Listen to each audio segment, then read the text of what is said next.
Hello दोस्तों, कैसे हैं आप सब। आज की हमारी कहानी है पिता। अगर आपको कहानी अच्छी लगे तो चैनल को लाइक, शेयर और सब्सक्राइब करना ना भूलें। दरवाजे पर लगी घंटी बजी। सुनते ही रसोई में काम करती प्रज्ञा ने ननद राशि को दरवाज़ा खोलने को कहा, जो वहीं सोफे पर बैठी मज़े से टीवी देख रही थी। क्या भाभी, मेरा इतना अच्छा प्रोग्राम चल रहा है। और भुनभुनाती हुई राशि दरवाज़ा खोलकर आश्चर्य से खड़ी हो गई। अरे बुआ जी, आप वो भी एक बैग लेकर आई हैं। रहने का इरादा है क्या। पटर पटर बोलने की आदत से लाचार राशि बोल पड़ी। अरे अरे, अंदर आओ ना सुभी। चल दरवाजे से हट, बुआ को अंदर आने दे। घंटी की आवाज़ सुन अपने सिलाई मशीन पर काम छोड़ सुभद्रा जी बाहर आ ननद को देख खुशी से बोली, कैसी हो भाभी। बहुत दिनों से माँ बाबूजी की याद सता रही थी। सोचा आपसे मिल आऊँ तो मायके की महक मिल जाएगी। और हाँ, 2 दिन के लिए आई हूँ, कोई दिक्कत तो नहीं है ना। सुभी बुआ ने पूछा।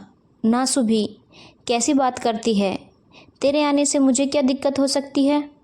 बेटा, जब बुआ के लिए शरबत तो लेकर आ। सुभद्रा जी राशि से बोली।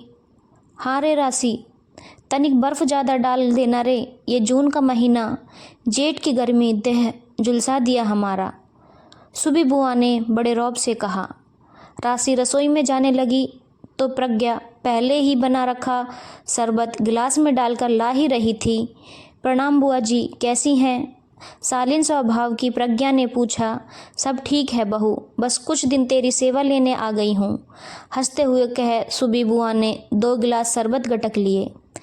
दोपहर का समय हो रहा था। खाना खाकर बुआ जी सोने चली गईं। माँ, ये बुआ का कुछ समझ नहीं आता। बताओ भला, यहाँ ही उनका पूरा परिवार रहता है, फिर अपना घर छोड़कर कैसे हमारे घर पर रहने चली आती हैं। इनकी बहू सेवा नहीं करती क्या, जो ये तुम्हारी बहू यानी मेरी भाभी से सेवा करवाने आती हैं। राशि ठटक कर हंसते हुए बोली।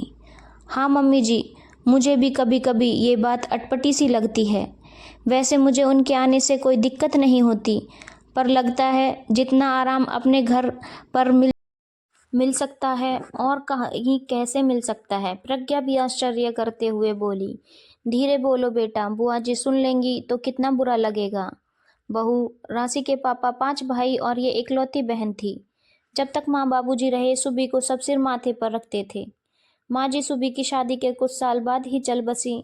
फिर तो बाबूजी सुबी का और ज़्यादा ध्यान रखने लगे। बाबूजी को पेंशन मिलती थी, इसीलिए वो हम सबको कहते थे, मेरी बेटी को कभी ये एहसास ना होने दिया जाए माँ नहीं है। आप सब सुबी का बहुत ध्यान रखिएगा। तेरे पापा दूसरे नंबर पर थे, वो बुआ से बहुत स्नेह करते थे। उसी वजह से बुआ का लगाव मुझसे भी होता गया। बाकी कोई भाई भाभी सुबी को ना मानते थे। एक दिन सड़क दुर्घटना में तेरे दादा और पापा हमें छोड़ चले गए। तब पता है, तेरी बुआ ने जितना हो सकता था तुम दोनों भाई बहन का ध्यान रखा। मैं तो बस रोती रहती थी। वक्त गुजरता गया, तेरा भाई बड़ा हो गया और उसकी नौकरी उसी शहर में लगी जहाँ तेरी बुआ रहती है, मतलब यहाँ। जब से हम यहाँ आए हैं, बुआ कभी कभी आती रहती हैं। प्रज्ञा को तो 2 ही साल हुए हैं। पर राशि, तू बुआ से ऐसे कैसे बोल गई। रहने का इरादा है। बेटा, सुबी के बच्चे जब बहुत छोटे थे, वो गर्मी की छुट्टियों में मायके ही आती थी। जून का महीना और हमारे बगीचे के आम उसे हमेशा भाते थे। अब माँ बाबूजी नहीं रहे उस घर में, बस अब एक चाचा जी रहते हैं, पर वो कभी भी सुबी को नहीं बुलाते। इसीलिए हर साल जून के आते ही मैं सुबी को बोल देती हूँ, जब मन करे आ जाया करो। अब तुम लोग बताओ, क्या माँ बाबूजी नहीं हैं तो सुबी का मायका उनके भाई भाभी के रहते ख़त्म कर दिया जाए। कोई नहीं बुलाता तो मैं भी नहीं बुलाऊं। सुभद्रा जी ने पूछा। नहीं माँ, हम समझ नहीं पाए। सच में बुआ जी को कैसा लगता होगा ना। उनके माँ बाबूजी दोनों नहीं हैं और कोई भाई भी नहीं पूछता। तुम पापा के नहीं रहने पर भी बुआ का मायका सलामत रखी हुई हो, ये बहुत बड़ी बात है। राशि माँ से चिपक कर बोली। माँ, कल को तुम्हें कुछ हो गया तो मेरा मायका कहकर राशि रोने लगी। ऐसा क्यों बोल रही है राशि, आपके भाई भाभी है ना। प्रज्ञा राशि के सिर को सहलाते हुए बोली। सच में भाभी, आप हमेशा मुझे ऐसे ही प्यार करोगी। राशि आश्चर्य से बोल पड़ी। क्या अनाप शनाप बोल रही है राशि, इतना नहीं सोचती, बस ध्यान रखना कोई ऐसी बात अब मत करना जो बुआ को बुरा लग जाए। सुभद्रा जी बात को वहीं खत्म करते हुए बोली। दोनों हामी में सिर हिलाकर चली गईं। सुभद्रा जी फिर से लग गई सिलाई मशीन में, अपनी ननद के लिए कासीदकारी वाले चादर तकिए की सिलाई करने में। बुआ जी 2 दिन रह कर जाने लगी तो राशि को पास बुलाकर बोली, राशि, कल को तेरी भी शादी हो जाएगी बेटा, एक बात गांठ बांध ले, मायके में माँ बाबूजी हमेशा नहीं मिलेंगे, इसीलिए अपने भाई भाभी से रिश्ता प्रगाढ़ रखना। मुझे तो भाभी के रूप में माँ मिल गई, जब तक बाबूजी रहे माँ की कमी न खली, पर जब बाबूजी भी चले गए ऐसा लगता काश माँ बाबूजी जिंदा होते, पर तेरी माँ ने मेरा मायका बनाए रखा। माँ बाबूजी के रूप में मुझे वो मिल गई। कल को तेरा मायका तेरे भाई भाभी से रहेगा, बस इस बात का ध्यान रख, अभी से रिश्ते को सुधारती रहना। राशि बुआ की बड़ी बड़ी बातें सुन सिर हिला रही थी, पर अंतर मन में द्वंद्व सा चल रहा था।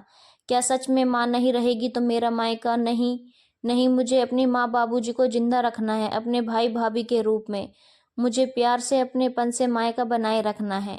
बुआ को विदा करने के बाद अल्लड़ और पटर पटर करने वाली राशि अब भाभी के साथ मिलकर उनकी मदद करने लगी, ताकि उसका मायका माँ बाबूजी के बाद भी बना रहे उसके सद्व्यवहार से। सुबह अब बुआ की तरह बहुत बेटियों के मायके यूं ही छूट जाते हैं, न जाने ऐसा क्यों होता है।